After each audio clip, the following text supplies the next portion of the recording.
Un jour, Bernard-Henri Lévy a nommé cet endroit l'antre du diable. Au théâtre de la Main d'Or, Dieudonné Mbala Mbala est chez lui. Et on ne sait jamais si l'on s'y rend pour assister à un spectacle ou à une tribune politique. Candidat à plusieurs scrutins électoraux, tour à tour pourfendeur du passé colonial et défenseur de la cause palestinienne, il est devenu infréquentable et interdit d'accès aux médias suite à ses nombreux dérapages sur les Juifs. Malgré le boycott général et avec plus de 200 représentations par an, Dieudonné reste le plus gros vendeur de tickets de spectacle vivant en France. Aujourd'hui, il s'essaie au cinéma. Alors ce film, comme vous le savez, vous allez le voir, il y a tout un tas de références, n'a pas eu l'agrément du CSA. Pas d'agrément, il n'y aura pas d'agrément. Par contre, nous serons au Festival de Farges, à Téhéran avec ce film. Je vous laisse juger maintenant, à tout de suite, on y va, c'est parti. Dis-moi que t'es pas antisémite. Mon amour, c'est une maladie. Je veux que tu sois vraiment guéri. C'est toi qui as raison, mon cœur. Je suis antisémite. C'est clair, les Juifs contrôlent tout.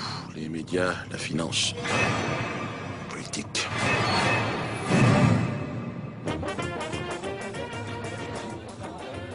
Qu'est-ce que vous en avez pensé? Moi, mon avis, c'est que vous qui êtes si prompte à donner des leçons de morale, j'espère que vous direz ce qu'il faut sur le film. Qu'est-ce qu'il faut dire? Ça a un contenu quand même assez étrange, enfin, je pense. C'est-à-dire?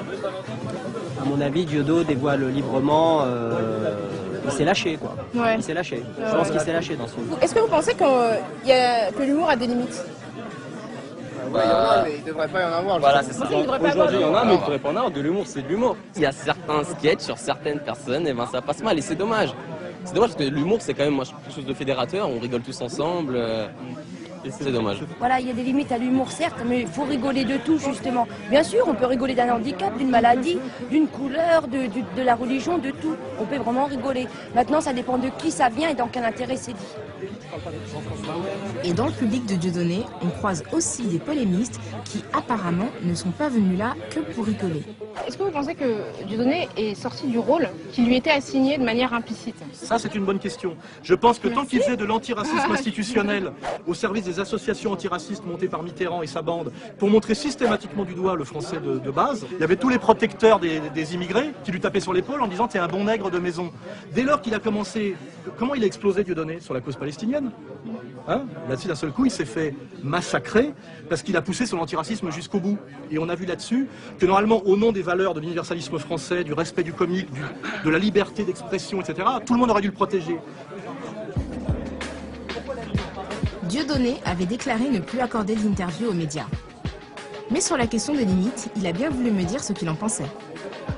Donc vous ne pensez pas que ce genre d'humour qui peut être offensant devrait connaître des limites? Alors, malheureusement non, il ne peut pas y avoir de limite à l'humour parce que celui qui fixe les limites, c'est qui? C'est ça le problème. C'est la loi.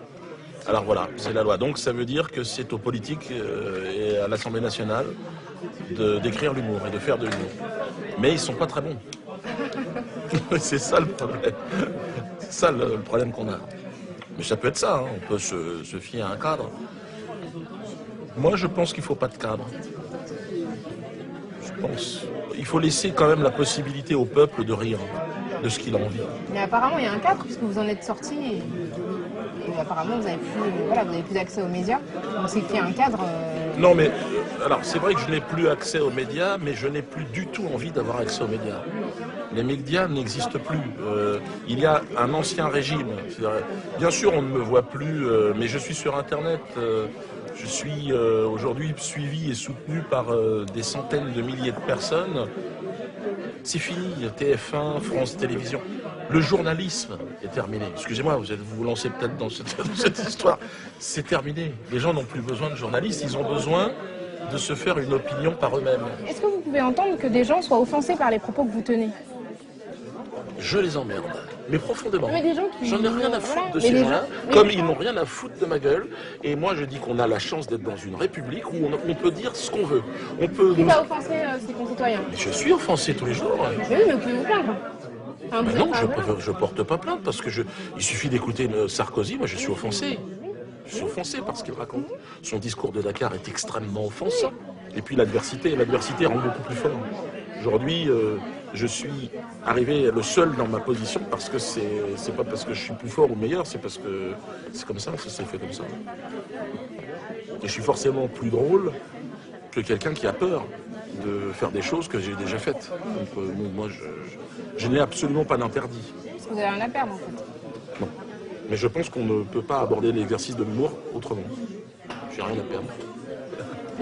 Très bien, merci beaucoup. Plaisir. Tout le plaisir était pour moi.